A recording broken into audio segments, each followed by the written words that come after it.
نہایت ہی معزز و محترم علماء کرام، صوفیاء کرام، بالخصوص پیر طریقت، رہبر شریعت، سلطان الفقراء حضور قبلہ الحاج پیر ثانی سرکار دامت برکاتہ القدسیہ، جانشین سلطان الفقراء اور بالخصوص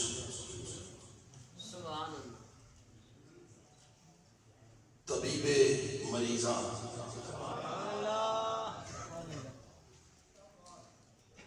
اور محفل میں موجود بالخصوص صاحبزادہ والا شان پیر فہیم سرکار،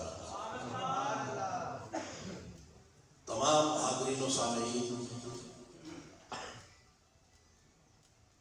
گجرانوالہ سے سفر کر کے آنے کا مقصد تقریر نہیں ہوتا، حقیقت بات ہے، اور آج سے نہیں، ہم تو کم و بیش 20-25 سال سے آپ کے ساتھ منسلک ہیں، وابستہ ہیں۔ میں تقریباً مہینہ سوا مہینہ بیمار ہو گیا تھا، یہ کچھ محفلیں میں نہیں آ سکا۔ مولانا عبید الرحمان صاحب کو میں نے بتایا تھا کہ بیماری کی وجہ سے میں نہیں آ سکا، تو آج حاضر ہوا ہوں۔ لیکن آج جس ہستی کا ذکر ہے، میں تو حقیقت بات ہے سننے کے لیے اور خاص طور پر حضور قبلہ ثانی سرکار کی زیارت کے لیے حاضر ہوا ہوں۔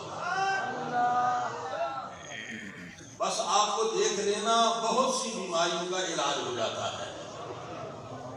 ایسے آستانے بہت کم ہیں، ویسے تو جگہ جگہ پہ آستانے موجود ہیں، لیکن اس طرح کے آستانے جہاں پر شریعت کا درس ملتا ہو، جہاں طریقت سکھلائی جاتی ہو، تصوف کا درس دیا جاتا ہو، جہاں اپنے صاحبزادگان تک ان کو بھی مکمل شریعت و سنت کا پابند کیا جاتا ہو، تو ایسے آستانے بہت کم ہیں۔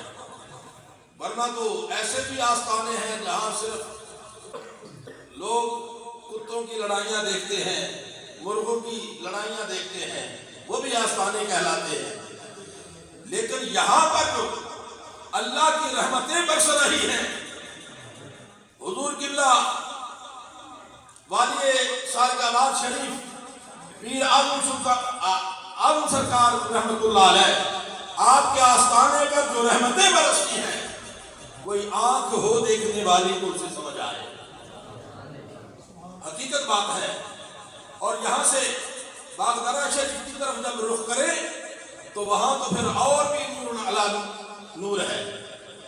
تو یہ وہ آستانے ہیں جو ہدایت کے سرچشمے ہیں، جہاں پر ہدایت ملتی ہے، ہدایت کا رستہ دکھایا جاتا ہے، اور حد الامکان ہدایت کے رستے پر چلایا بھی جاتا ہے۔ اصل چلانے والا تو اللہ ہے نا، لیکن وہ اپنے بندوں کو توفیقیں دے دیتا ہے۔ تو آج جس ہستی کا ذکر ہے، میں ان کے بارے میں ایک آدھ بات کر کے ختم کرتا ہوں۔ حضور سیدنا ابوبکر صدیق رضی اللہ تعالی عنہ، آپ کی عظمت پر قربان جاؤں، جن کی حضور سے معیت کا ذکر والذین معاہ میں قرآن کے اندر موجود ہے، جن کی صحابیت کا ذکر اذ یقول لصاحبہ میں موجود ہے، ان کی شان میرے جیسا نکما اور ہیچم دان کیا بیان کر سکتا ہے۔ حاضرین محترم، حضرت سیدنا ابوبکر صدیق رضی اللہ عنہ وہ ہے کہ ایک دفعہ مدینے کے تاجدار کی بارگاہ میں جبریل امین دست بستہ حاضر ہوئے۔ میرے آقا نے بڑی محبت میں فرمایا کہ جبریل ایک بات تو بتا۔ یا رسول اللہ فرمائیے۔ آپ نے فرمایا مجھے یہ بتا، اگر تجھے اللہ تعالی یہ آپشن دے دے کہ تو بشر بن جا، تو بتا کون سا بشر بننا پسند کرے گا؟ کوئی بات سمجھ آ رہی ہے؟ کہ اگر تجھے اللہ تعالیٰ یہ آپشن دے دے کہ جبریل بشر بن جا، تو کون سا بشر بننا پسند کرے گا؟ تو حضرت جبریل امین عرض کرتے ہیں یا رسول اللہ، یا حبیب اللہ، اگر مجھے یہ آپشن اللہ تعالیٰ کی ذات عطا فرما ہی دے تو میں ابوبکر صدیق بننا پسند کروں گا کہ اللہ مجھے ایسا بشر بنائے۔ حضرات محترم، کسی نے پوچھا جناب حضرت سیدنا زین العابدین رضی اللہ عنہ سے کہ حضور آپ بتائیے کہ دنیا میں نبی کریم علیہ السلام کا ابوبکر صدیق کے ساتھ کس طرح کا تعلق تھا؟ آپ نے فرمایا بتاؤں یا دکھاؤں؟ حضرت زین العابدین فرماتے ہیں بتاؤں یا دکھاؤں؟ اس نے کہا دکھا دے تو پھر تو بڑی بات ہے۔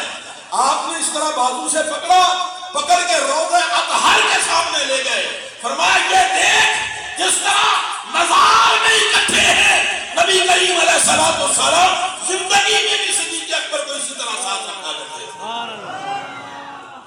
باتیں بہت ہیں، میں انہی الفاظ میں اتفاق کرتا ہوں۔ وآخر دعوانا